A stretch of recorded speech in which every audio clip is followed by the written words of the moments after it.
Welcome to the Slop Temple. We pray this video helps. You start by verifying the prompt is genuine and from the system you expect. Once confirmed, gather the admin username and password. Try logging in on a known good machine to rule out account lockout.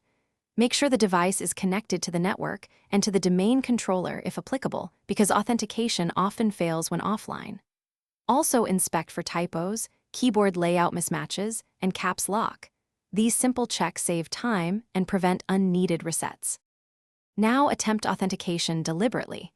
Select the correct keyboard layout, confirm caps lock, and type the username then password slowly.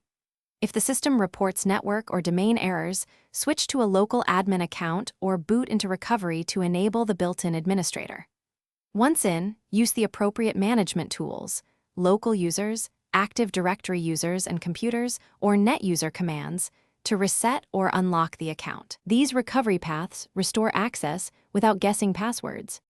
Finally, log in using the updated or confirmed credentials and verify you have the expected admin rights. Run a privileged task to confirm. Make sure to document the change, enforce a strong password policy, and plan periodic audits to prevent repeats.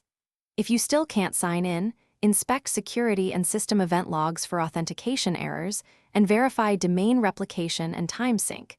These often block admin logons. If needed, escalate to your domain.